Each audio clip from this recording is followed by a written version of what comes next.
Welcome, and thank you for tuning in. If you enjoy this video, we invite those of you who haven't yet done so, to like, comment, share, subscribe, and click the notification icon, to be notified when the next one is uploaded. We appreciate all comments, whether positive or negative, because it is very important to ventilate both sides of any issue. All we ask is that you observe the YouTube community guidelines. We'd like to urge those of you who haven't yet done so, to sign our online petition for an inquiry into the BBC and Channel 4's coverage of Lewis Hamilton and Abu Dhabi. A link has been provided in the description. If you are on X, then please repost our tweet. Thank you. As the saga of the Lewis Hamilton exit from Mercedes rumbles on, #lhexit, Toto Wolff appears to have given title sponsors Petronas, what in rugby is called a hospital pass. Ever since it was reported that he and Toto had discussed the possibility of him taking part in the post-season tyre test for Ferrari, and jointly decided it would be better for him to honour a long-standing commitment to Petronas, Toto had given the title sponsor a hospital pass. The Malaysian culture of balancing tact and sincerity puts Petronas in a difficult position, given that it is now in the public domain that their esteemed guest would rather be elsewhere. But it was Toto and Mercedes that created this situation, by putting private discussions into the public domain. To make matters worse, as he has a history of doing, Toto is using someone else as cover for his spiteful decision. When he wanted to withdraw the Abu Dhabi appeal for his own selfish benefit, he claimed it was a joint decision with Sir Lewis, who conveniently at the time wasn't speaking on the matter. Never mind that as team principal, he should have proceeded regardless. Now, 3 years later, on the matter of the post-season test, he initially claimed that it was a joint decision, until under pressure, admitted that it was his decision, but promptly passed the blame to Petronas. It was in a similar manner that he claimed in a BBC interview in August that it was a team decision to push Sir Lewis out, when he sought to deny any regrets for the 1+1 year contract that paved the way for lhexit. However, in excerpts from his latest book, which came out this month, but supposedly covered his reaction to lhexit back in February, he claimed credit for it, when he was misspeaking about shelf life and cognitive sharpness. But on this occasion, he has put Petronas in a culturally untenable position that will likely force their hand, to his detriment. In the first instance, all F1 drivers are contracted to fulfill sponsorship obligations on behalf of the team, but can be excused from some duties at the discretion of the team principal.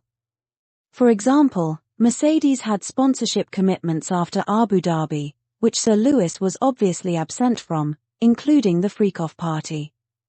Secondly, they could have moved the dates to accommodate him, given that he had given them plenty of notice at the beginning of the season. As we noted in our previous video, people are motivated to say the most outrageously untrue things about Sir Lewis, because the lamestream media lap them up and don't push back. And in this instance, a host of them rushed out to justify, whitewash and gaslight Toto's obvious lies. One such outfit was The Race, which 3 years ago helped to gaslight the robbery, by running a headline that questioned whether races should end under green flags or not, when in fact, they were gaslighting the robbery, by promoting a false debate about whether Marcy had been entitled to do what he did, when everybody knew that he wasn't. Unsurprisingly, they concluded that he was entitled to. In the same vein, they falsely claimed that Sir Lewis was the architect of the 1+1 year option. So, we knew that when the race were supposedly reviewing Toto's decision to deny Sir Lewis, they would in fact be laundering it. However, to set up their usual bait and switch on this occasion, they chose to provide an insight into the F1 tradition of releasing departing drivers early. They started off by admitting that Sir Lewis was the only driver to be blocked from testing this season, but quickly set up the conclusion that they wanted to reach, by claiming that this was due to his longevity with Mercedes and unique profile. What the hell have longevity or unique profile got to do with the price of milk? What unique profile would that be? This is just another example of how the lamestream media bend over backwards to enable anti-Lewis rhetoric and hatred, with twisted logic. But what the race article did reveal before the switch was damning for Toto and Mercedes. They revealed that Ferrari allowed Sir Lewis's predecessor Carlos to test for Williams. Alpine allowed Esteban to test for Haas, who in turn allowed Nico Hülkenberg to test for Sauber. Critically, the race also revealed that back in 2021, Mercedes allowed Valtteri to test for Sauber, so maybe those long-standing sponsor commitments are not cast in stone after all. They also revealed that in some instances where commercial restrictions had to be overcome, like when Fernando left Alpine, he was able to test for Aston Martin by driving an unliveried car. There were also some instances when people worked through acrimonious exits, like when McLaren was able to get permission from Alpine for Oscar to test. The gist of it is that where there is a will, there's a way. The race also cited exceptional instances where the denial was absolute, and it will come as no surprise to learn that those involved drivers leaving Red Bull. Nasty Spice blocked Sebastian from testing for Ferrari and Daniel for Renault. Red Bull's relationship with the engine supplier that they dumped halfway through that season was obviously toxic, so the refusal came as no surprise.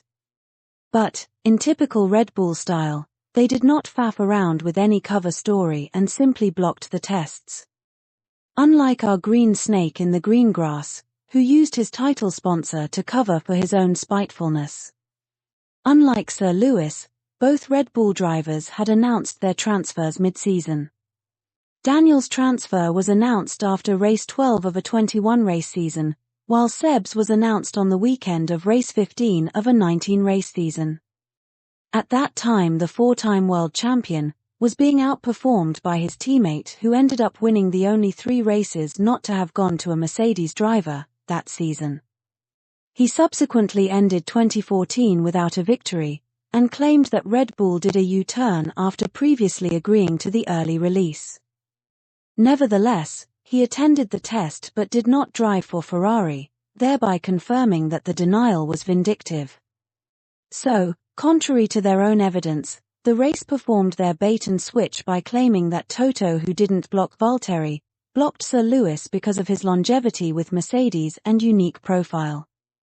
But, as is always the way, snakes like Toto become so twisted that they end up tying themselves in knots.